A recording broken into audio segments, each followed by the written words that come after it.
Hello everyone, this is Jennifer Wilson and I am your guide here at Simple Scrapper. I'm excited to join you today for Simple Scrapper Live, our weekly broadcast sharing all about innovative ideas in purposeful memory keeping. This week I want to talk to you about a problem that I commonly see in scrapbooking, and that is pages that are incomplete except for the journaling. I see this a lot. I see you finishing pages, doing all the creative work, putting all of your energy into these projects, and then putting them aside, saying that you're going to do your journaling later.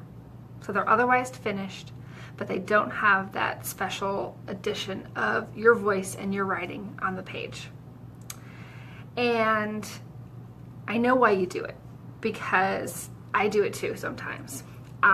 Feeling like maybe I don't have a good handwriting day, or I don't really know exactly what to say, or I'm concerned that I will write too much or too little and it won't fit just right. I just want you to know that I sometimes struggle with this too, and I have a couple pages right now that I haven't journaled on yet, sitting on my desk at home.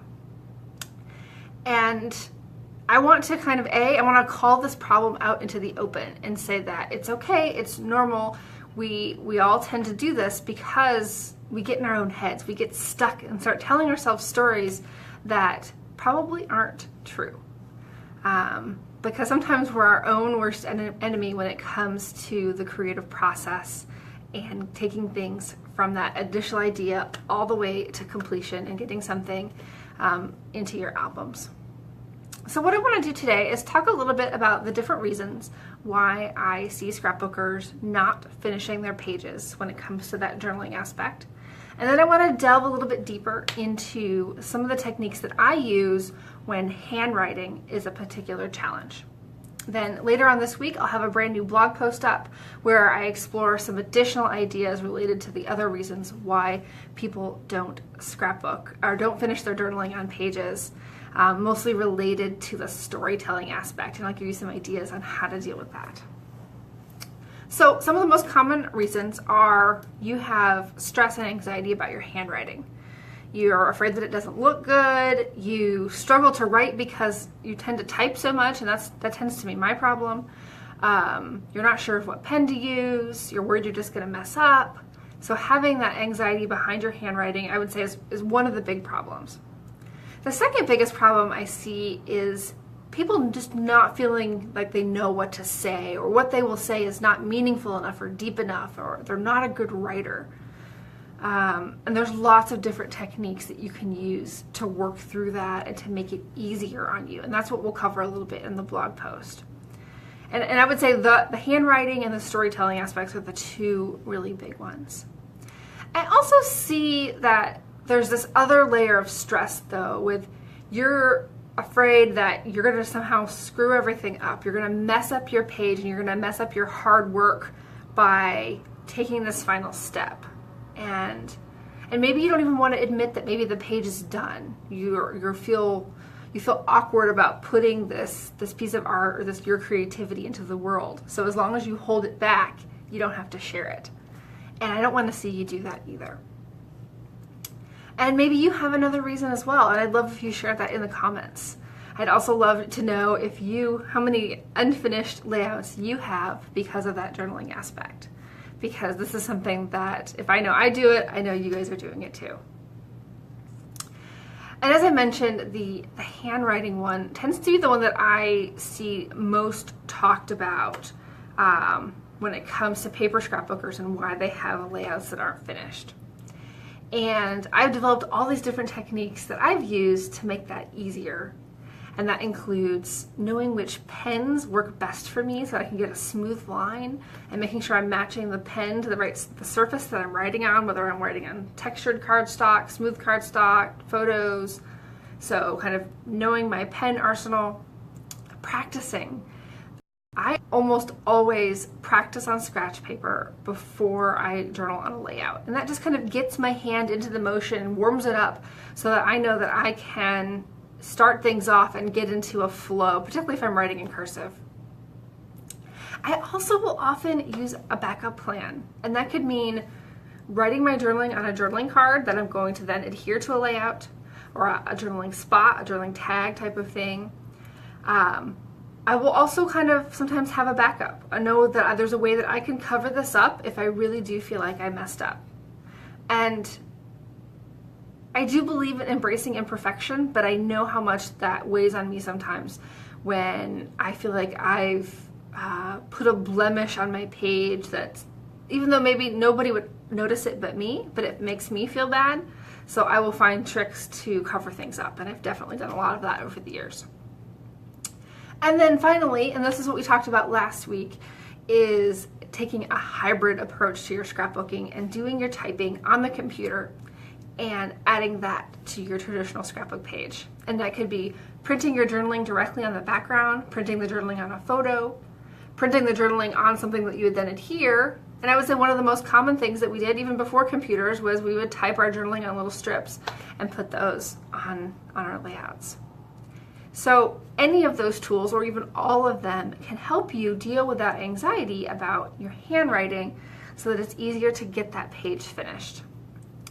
I also think there's kind of a bigger lesson that I want to share here, and that's you have to talk yourself into finishing. You have to say, okay, it'll only take 5 more minutes, and I will feel so good, and I can share this layout, I can put it in my album, I can consider it done, and you have to kind of use that willpower to complete the cycle, to finish it off, and trust that it will be okay in the end.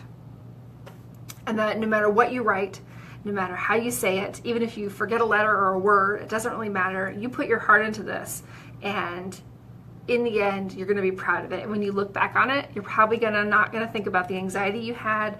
You're not going to think about the places you messed up. You're going to think about the memories and that you were glad that you have them documented. All right, so check my notes here if there's anything else. Let's see what Kelly says. She says, when I have a page without journaling, it's when I have designed a page without planning for the journaling. I finish it, but then I realize I have not left room for the words. Yeah, so one of the techniques that I love to use when I feel like I don't have enough room is I will journal around the page. Sometimes it's like around a rectangle or around a circle. I will journal around a border of a page. I will try to fill in background spaces with journaling. If I don't feel like there's room, and that ends up kind of becoming part of the background. I will often even journal on the back. So if I really feel like there's no room at all, I will journal on the back. And then this also might be a place when you might want to use hidden journaling. Maybe you're not hiding it because it's something private and personal. You're hiding it because the only place you had left was to tuck it behind something else on the page.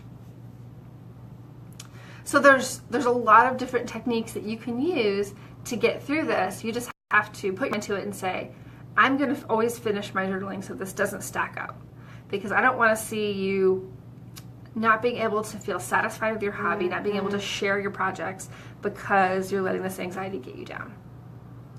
Jessica says she loves hiding her journaling on purpose. I know I will definitely do that. If I'm feeling like my handwriting is terrible today, nobody will ever be able to read it, I'm just not happy with how it came out, that's another way that I would use a hidden journaling. All right, guys, I want to thank you all so much for tuning in today. I am loving these video broadcasts. You can see I'm in an alternate location today. This is my other office. As many of you know, I run this business in half my time, and then I spend the other half the time working for the university. So, and I am actually here today working on some other projects. April has a good question about our membership. We had a big announcement this past weekend, and that is our membership has reopened to new members, and it now includes all of our classes. And the idea is that all of our current classes, which includes Simple Scrapbooking School, Before Your Story, and the Finishing Project. And the Finishing Project is a really good class if you have trouble with this finishing pages and projects, are part of the membership, and any new classes we develop will also be part of the membership. At this point, I'm not anticipating selling classes separately. I want to be able to say, you either are part of our community and you're going to join us for this class, or maybe it's not a good fit for you. One thing that you should know about membership is that there's no commitment. You can join and cancel at any time. We have 2 different plans, either a monthly plan or a quarterly plan where you can save 25%. And then once a year, we do a special thing where we offer annual memberships. That would be the one where you do have a commitment to a year, because we don't do any prorated memberships on that. But there's a lot of flexibility that you can cancel at any time, and I know our members appreciate that. So they can join us when it's most convenient for them. And I know all of our members are super excited about this news, because we previously offered these classes as add-ons to their accounts, and it really just made more sense for all of us to be experiencing all the options, and we're going to be working hard on giving you more pathways through the membership content based on your particular needs at the moment. So I want to thank you all so much for watching again today. I have included the link below for our information about the finishing project. If this is something that you really struggle with, you can read more about that, and then that links back to our membership, because you get that class, as I said, with membership. And I will also be putting up a blog post later this week related to this problem of unfinished journaling. And it'll have a few different ideas for you with it, particularly on the storytelling end. And I'll also link back to a previous post we did with ideas about dealing with this handwriting block. And I think in that post we had some examples as well of how I've done that in the past, because my handwriting is a struggle for me. I can sometimes produce really beautiful handwriting, I think, and sometimes it turns into total chicken scratch, and it gives me a lot of anxiety. And so I'm sure you have a little bit of stress too on your parts of your creativity, and that's what we try to deal with here at Simple Scrapper, is finding those solutions that help us all create more consistently. Thanks a lot, guys, and I hope you have a great rest of your week. Bye.